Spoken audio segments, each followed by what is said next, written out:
Ukraine में फंसे भारतीयों को वापस लाने के लिए ऑपरेशन गंगा के तहत एयर इंडिया विशेष विमान का संचालन कर रहा है। अब तक यूक्रेन के पड़ोसी देशों से फंसे भारतीयों को लेकर 3 विमान दिल्ली और मुंबई पहुंच चुके हैं, जिसमें 6 असम के छात्रा भी शामिल हैं। यूक्रेन से दिल्ली पहुंचने पर असम की हिमाश्री काकती और डेजी बसुमतारी ने हमारे संवाददाता सिद्धार्थ भट्टाचार्य से खास बातचीत की और इस दौरान दोनों छात्राओं ने यूक्रेन के खौफनाक अनुभव को साझा किया। सुनते हैं दोनों छात्राओं ने क्या कहा। आज यूक्रेन से दिल्ली पहुंचने वाले स्टूडेंट्स में 2 असम के स्टूडेंट्स भी थे। वो असम हाउस में आके रुके हैं। हमारे साथ है डेजी बसुमतारी। हम उनसे डायरेक्टली बात करते हैं।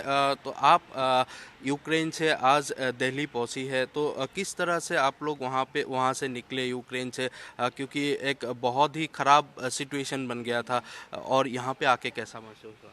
सबसे पहले तो मैं इंडियन गवर्नमेंट को बहुत बड़ा धन्यवाद देना चाहूँगी, क्योंकि उन लोगों ने हम लोगों को बहुत हेल्प किया है हम लोग को रेस्क्यू करने में, इवैक्यूएट करने में। क्योंकि हम लोग फर्स्ट ऑफ ऑल तो वेस्टर्न साइड में रहते थे यूक्रेन के, वहाँ पे इतना अटैक नहीं हुआ था, एंड हम लोग का अटैक नहीं हुआ था, इसलिए हम लोग को निकालने में ज़्यादा प्रॉब्लम नहीं हुआ। लेकिन जो ईस्टर्न साइड के स्टूडेंट्स लोग हैं, उन लोगों का वहाँ पे अटैक ऑलरेडी हो चुका है, एंड उन लोग का अभी निकलने का कोई और ऑप्शन है ही नहीं। ऑप्शन जो था कैपिटल, वो कीव, वहाँ पे तो ऑलरेडी अटैक हो चुका है, एंड वहाँ पे जाना बहुत मुश्किल है। वो खतरे से खाली नहीं होगा। इसीलिए हम चाहेंगे कि जो इंडियन गवर्नमेंट है, हम लोग को जैसे उन लोग ने रेस्क्यू किया इंडियन एम्बेसी के थ्रू, वो लोग जल्द से जल्द हमारे सीनियर्स और हमारे जो ग्रुप के ही बैच है जो ईस्टर्न साइड में, उन लोग को जल्दी से रेस्क्यू करके लाइए।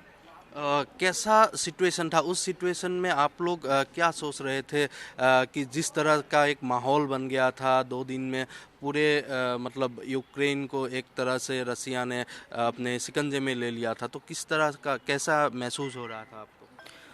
पहले तो हम लोग को ये नहीं मालूम था कि इतना सडनली अटैक होगा, क्योंकि उसके पहले दिन उन लोग ने कहा था कि उन लोग का जो ट्रूप्स है वो लोग अपने बेसिस में रिटर्न कर रहे हैं। लेकिन उसके बाद जो सुबह 4:30 बजे को अटैक हुआ कीव के साइड में, ईस्टर्न साइड में, हम लोग ये सुन के बहुत डर गए। हम लोग को लगा कि शायद हम लोग नहीं बच पाएंगे। किस तरह से आप लोगों को वहाँ से लाया गया? हंगेरी बॉर्डर किस तरह से लाया गया? मतलब यूक्रेन से कैसे आप लोग निकल के आए, वो जर्नी थोड़ा बताइए। हमारा जर्नी, हम लोग अपने हॉस्टल से बॉर्डर तक हम लोग बस से ट्रैवल किए। हम लोग का जो यूनिवर्सिटी का टीचर्स है, उन लोग ने भी हम लोग की बहुत हेल्प की। उन लोगों ने बस अरेंज किया। फिर हम लोग जब बॉर्डर में पहुँचे तो हम लोगों को बुदापेस्ट का जो इंडियन एम्बेसी के आदमी है, वो लोग हम लोगों को एस्कॉर्ट किए। फिर उसके बाद हम लोग का सब अरेंजमेंट होने के बाद वो लोग हमको दूसरे बस में ले गए, जो कि उनका ही बस था। हम लोग को बुदापेस्ट का एयरपोर्ट तक ले गए। फिर वहाँ से एयरपोर्ट में हम लोग को खाना वाना दिया गया। कितने स्टूडेंट असम के वहाँ पे अभी भी फंसे हुए हैं? आप लोगों को कुछ ऐसा अंदाज़ा होगा कितने स्टूडेंट्स होंगे? अंदाज़ा तो नहीं है, लेकिन आसाम के स्टूडेंट्स बहुत सारे हैं। सीनियर्स मोस्ट प्रोबेबली बहुत सारे हैं। जूनियर्स जो हम लोग के बैच के हैं, वो लोग ज़्यादा नहीं है, अराउंड 10 ऐसा होगा। एंड आज हम लोग आए हैं, देन कल तक और भी स्टूडेंट्स आएंगे आसाम के। हम लोग उम्मीद करते हैं वो लोग भी सेफ तरह से आए हम लोग के जैसे। और आप लोग आज गुवाहाटी जा रहे हैं, तो कितने बजे का फ़्लाइट आप लोगों के लिए अरेंज किया गया है? हम लोग के लिए सीएम सर ने जो हेल्प किया है, हम लोग को यहाँ पे रहने के लिए दिया है आसाम भवन में, हम लोग बहुत आभारी है उनके तरफ। और हम लोग के लिए उन्होंने 6:45 को अरेंज किया है फ़्लाइट बुक। देन हम लोग आसाम पहुँचेंगे, देन हम लोग पेरेंट्स के पास जाएंगे।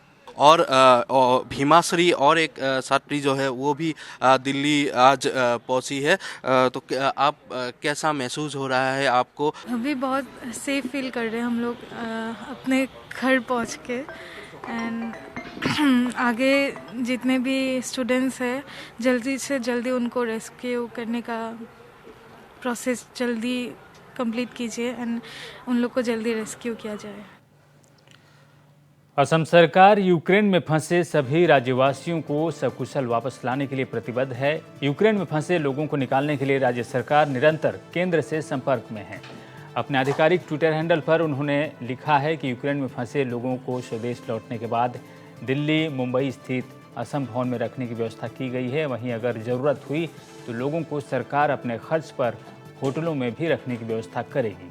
इस बीच सरकार ने प्रवासी राज्यवासियों की मदद के लिए 99305 623333 और 8011685010 हेल्पलाइन जारी किया है। एक बार फिर आपको बता दें, ये हेल्पलाइन जो नंबर है 9930562333 और 8011685010 पर यूक्रेन में फंसे लोग संपर्क कर सरकार को अपनी जानकारी दे सकते हैं।